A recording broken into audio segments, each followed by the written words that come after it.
ಗುರುಪೂರ್ಣಿಮೆಯ ಪ್ರಯುಕ್ತ ಇಂದು ಯೋಗ ಶಾಲೆಯಲ್ಲಿ ಯೋಗ ಗುರುಗಳಾದ ಪಾಟಪ್ಪರವರು ಸರಸ್ವತಿ ಹಾಗೂ ಆನಂದ್ ಮೂರ್ತಿರವರ ನೇತೃತ್ವದಲ್ಲಿ ಗುರುವಂದನಾ ಕಾರ್ಯಕ್ರಮ. ಇದೇ ಸಂದರ್ಭದಲ್ಲಿ ಮುಖ್ಯ ಅತಿಥಿಗಳಾಗಿ ಅಸಂಘಟಿತ ಕಾರ್ಮಿಕರ ಕ್ಷೇಮಾಭಿವೃದ್ಧಿ ಸಂಘದ ಅಧ್ಯಕ್ಷರಾದ ಟಿ ವಿಜಯರವರು ಪಾಲ್ಗೊಂಡು ಗುರುಪೂರ್ಣಿಮೆಯ ಶುಭಾಶಯ ಕೋರುವ ಮೂಲಕ ಯೋಗ ಅಭ್ಯಾಸ ಸರ್ಟಿಫಿಕೇಟ್ ವಿತರಣೆ ಮಾಡಲಾಯಿತು.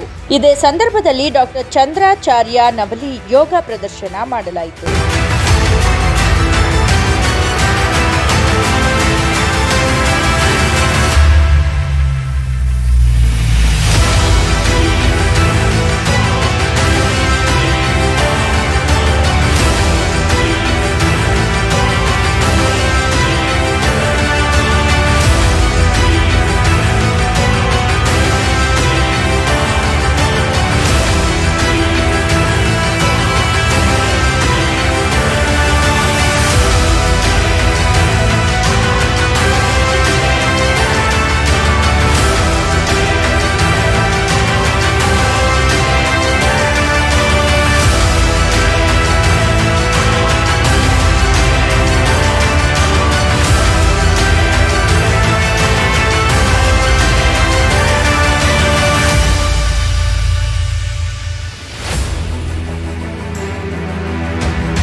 ಈ ಗುರುಪೂರ್ಣಿಮೆಯ ಪ್ರಯುಕ್ತ ಗುರುವಂದನಾ ಕಾರ್ಯಕ್ರಮವನ್ನು ನಮ್ಮ ಪಾಸ್ ಯೋಗ ಕೇಂದ್ರ ಅಂದರೆ ಪಾಟಪ್ಪ ಆನಂದ ಮೂರ್ತಿ ಮತ್ತು ಸರಸ್ವತಿ ಮೇಡಮ್ ಅವರು ಇದು ಯೋಗ ಕೇಂದ್ರದಿಂದ ಪ್ರತಿ ವರ್ಷದಂತೆ ಇವತ್ತು ಇವಾಗಲೂ ಅರೇಂಜ್ ಮಾಡಿದ್ದಾರೆ. ಮಾತೃದೇವೋಭವ, ಪಿತೃದೇವೋಭವ, ಗುರುದೇವೋಭವ, ತಾಯಿ ತಂದೆ ನಂತರ ಗುರುಗಳು. ಆಗಲೇ ನಮ್ಮ ಪಾಟಪ್ಪ ಅವರು ಹೇಳ್ದಂಗೆ ಗುರುಗಳು ಯಾರಪ್ಪ ಅಂತಂತಂದರೆ ಅಜ್ಞಾನದಿಂದ ಜ್ಞಾನದ ಕಡೆಗೆ ಯಾರಾದರೂ ನಮ್ಮನ್ನು ಕರ್ಕೊಂಡು ಹೋಗ್ತಾರೋ ಅವರೆಲ್ಲನೂ ಗುರುಗಳೇ ಆಗ್ತಾರೆ.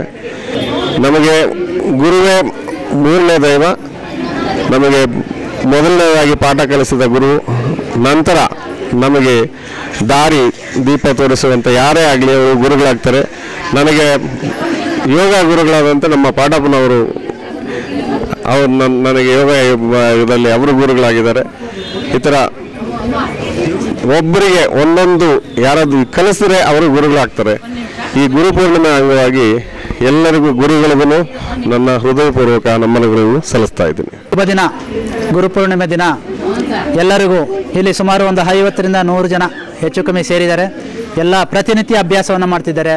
ಈ ಯೋಗಾಭ್ಯಾಸದಿಂದ ಎಲ್ಲ ಸರ್ವ ರೋಗಗಳು ನಿವಾರಣೆ ಮಾಡ್ಕೋಬೋದು ಒಂದು ಎಲ್ಲರಿಗೂ ಒಂದು ಕನ್ಫರ್ಮ್ ಆಗಿದೆ. ಹಾಗಾಗಿ ಎಲ್ಲರೂ ಚೆನ್ನಾಗಿ ಅಭ್ಯಾಸ ಮಾಡ್ತಿದ್ದಾರೆ. ಈ ಗುರುಪೂರ್ಣಿಮೆ ದಿನ ನಾವು ವ್ಯಾಸ ಮಹರ್ಷಿಯಾದಂಥ ಮೊದಲ ಗುರುಗಳು ಮತ್ತು ಪತಂಜಲಿ ಗುರುಗಳು ಆದಂಥ ಅವರಿಗೆ 5000 ವರ್ಷಕ್ಕಿಂತಲೂ ಪತಂಜಲಿ ಗುರುಗಳು ನಮ್ಮೆಲ್ಲರಿಗೂ ಯೋಗ ಅಂದರೆ ಏನು ಅನ್ನೋದ್ರ ಬಗ್ಗೆ ತಿಳಿಸ್ಕೊಟ್ಟಿರ್ತಾರೆ. ಅದನ್ನು ನಾವು ಈಗಲೂ ಪತಂಜಲಿ ಯೋಗ ಮಾರ್ಗದಲ್ಲಿ ನಾವೆಲ್ಲನೂ ಕಂಟಿನ್ಯೂ ಮಾಡ್ಕೊಂಡು ಹೋಗ್ತಾ ಎಲ್ಲರಿಗೂ ನಾವು ನಮಗೆ ಏನು ಗೊತ್ತಿದೆ ಆ ವಿಚಾರಗಳನ್ನು ಯೋಗದ ಬಗ್ಗೆ ನಾವು ತಿಳಿಸ್ಕೊಳ್ತಾ ಹೋಗ್ತಾ ಇದ್ದೀರಿ. ಕುಮಾರಸ್ವಾಮಿ ಲೇಔಟ್ ಬಡಾವಣೆಯಲ್ಲಿ ಅಟಲ್ ಬಿಹಾರಿ ಗಾರ್ಡನ್ ಉದ್ಯಾನವನ ಅಂತ ಹೇಳ್ತಾರೆ. ಇಲ್ಲಿ ನಾವು ಪ್ರತಿನಿತ್ಯ ಉಚಿತವಾಗಿ ಎಲ್ಲರಿಗೂ ಸುಮಾರು 100 ಜನ ಮಹಿಳೆಯರಿಗೆ ಮಾತ್ರ ಇಲ್ಲಿ ಯಾವುದೇ ತೊಂದರೆಗಳಿರಲಿ, ಯಾವುದೇ ಮಾನಸಿಕವಾಗಿರ್ಬೋದು ದೈಹಿಕವಾಗಿರ್ಬೋದು ಎಲ್ಲ ತೊಂದರೆಗಳನ್ನು ನಿವಾರಣೆ ಆಗುವಂತೆ ನಾವು ಯೋಗಾಭ್ಯಾಸವನ್ನು ಪ್ರತಿನಿತ್ಯ ಬೆಳಗ್ಗೆ 6:30ರಿಂದ 7:00ವರೆಗೆ ಪ್ರತಿದಿನ ಅಭ್ಯಾಸವನ್ನು ನಾವು ಹೇಳಿಕೊಡ್ತಾ ಇದ್ದೇವೆ. ಮತ್ತು ಈ ಶುಭ ದಿನದ ಶುಭಾಶಯಗಳನ್ನು ಎಲ್ಲರಿಗೂ ನಾವು ತಿಳಿಸ್ಕೊಳ್ತಾ ಹಾರೈಸ್ತಿದ್ದೇವೆ. ಗುರುಪೂರ್ಣಿಮೆಯ ಯೋಗ ದಿನದ ಕಾರ್ಯಕ್ರಮ ಪ್ರತಿನಿತ್ಯ ನಮ್ಮ ಕುಮಾರಸ್ವಾಮಿ ಬಡಾವಣೆಯಲ್ಲಿ ನಡೀತಿದೆ. ತುಂಬ ಅಚ್ಚುಕಟ್ಟಾಗಿ ನಮ್ಮ ಪಾಟಪ್ಪ ಸರಸ್ವತಿಯವರು ಮತ್ತು ನಮ್ಮ ಗುರುಗಳಾದ ಎಲ್ಲ ಸೇರಿ ಇಲ್ಲಿ ಯೋಗ ಕಾರ್ಯಕ್ರಮ ತುಂಬ ಅಚ್ಚುಕಟ್ಟಾಗಿ ನಡೀತಾ ಇದೆ. ನಡ್ಕೊಂಡೋಗಲಿ. ಈ ಗುರುಪೂರ್ಣಿಮೆಯ ಶುಭಾಶಯಗಳು ಎಲ್ಲ ನಮ್ಮ ಯೋಗ ಇವರಿಗೆ ಹೇಳೋಕ್ಕೆ ಇಷ್ಟಪಡ್ತಾ ಇದ್ದೀನಿ.